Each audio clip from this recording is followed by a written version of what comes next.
Hello, my name is Pamela Powers. Today's video is about issues. You might have seen my previous video from April 4 in which I announced that I am running for the Ward 6 City Council seat previously held by Steve Kozachik.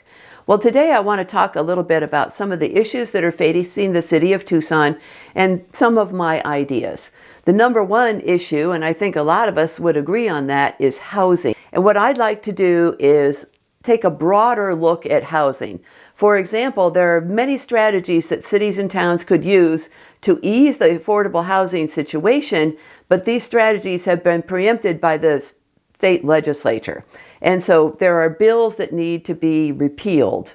And so, yes, that's a high bar, but we have a Democratic governor, and we also have a very powerful ally in the League of Cities and Towns. And so if we could get together and, list these things and try to strategize on how to get them repealed, it would help all the cities and towns in the state. So these are things like inclusionary zoning. So you might remember the city council used to talk about having a new development and a certain percentage of it would be low income or affordable. Well, that process has been preempted by the state and we can't do that anymore. So that should be brought back.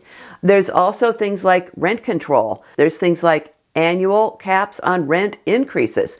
For example, there are many apartment complexes in Phoenix in particular, where I was a renter, where they were churning the market. The apartment complexes were being bought and sold, and every time that they were bought and sold, the rents went up. Sometimes they went up 50%, sometimes they doubled. I mean, they were significant rent increases.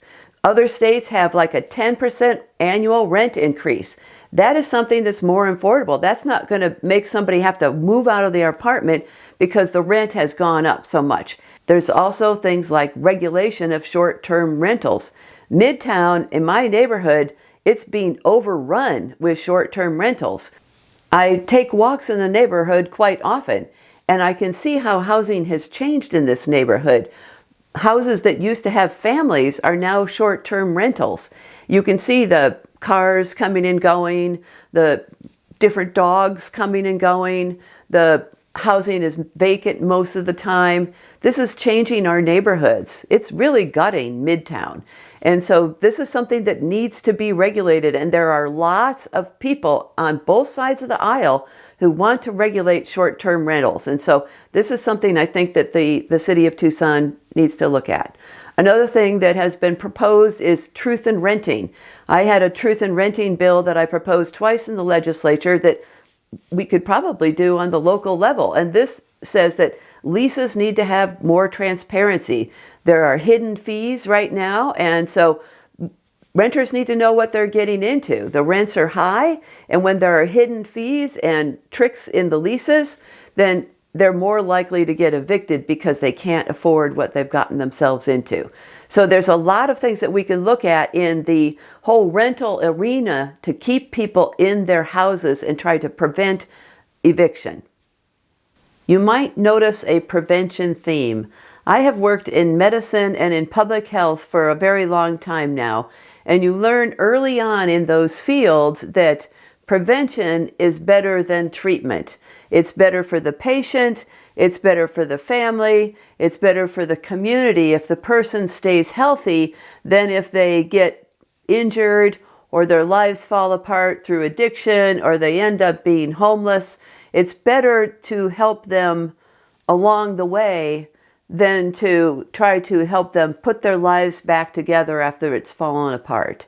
And so I would like to look at preventing evictions, preventing foreclosures, preventing homelessness, and what can we do before somebody's life falls apart. And so I listed a few things about evictions, regarding foreclosures. We have a lot of seniors in Tucson who are living in older homes. They might own these homes, and their areas are being gentrified, and so their property tax is going up. And I believe the city and county might already have something like this, but I know it's been proposed that the state is to have some sort of a fund to help seniors pay property tax when they're and help them stay in their homes. I know that I am bombarded with postcard and email and text offers to buy my house. And they're not good offers usually. They're undervalued. But the point is sometimes seniors are pressured into taking those deals because they have a hard time paying the property tax.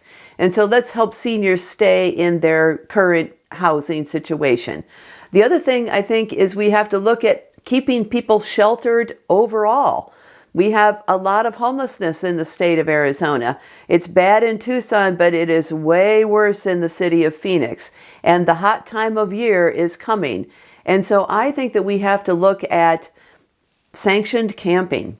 This is a thing that came up a very long time ago because we not only have homeless people in Tucson who are camping and living in washes and, hiding in nooks and crannies here and there, but we also have a lot of people who are living in cars and vans, who are nomads or just kind of passing through and might be sort of living on the edge financially because they're trying to make it on $1,000 a month of Social Security or less. And so we should have some sort of place for these people to be. I mean, again, on my walks, I see people, parked along the side of the road in the neighborhood. There was one day I came around the corner and there was laundry hanging on the railing of the catchment basin. And I can tell by the laundry that it was a male and a female in this van. And they were there for a few days. And I realized that they were there because they had car problems. Because eventually I saw the guy underneath, fixing the tire. They got it fixed and then they moved along. But wouldn't it be nice if we had a place with a shower and a toilet and some laundry where people like that who are passing through and maybe down on their luck have a place to stay. My vision is like, big solar panel ramadas to give them some shade and some place to plug in their phones. And then the ramada, the solar panels would, run a building that would have, laundry, toilets, showers, referrals, if they want referrals. But I think that this would be a big boon for the homeless population and the nomads who are passing through town. And it would also relieve the neighborhoods, because I see a lot of it in my neighborhood. I see a lot of it all around town. And I don't mean those people harm, but I think that we could help them out by having sanctioned camping. So it's just another idea. Again, how can we keep people sheltered somehow? And how can we help them along before their lives completely fall apart? So those are my views on housing.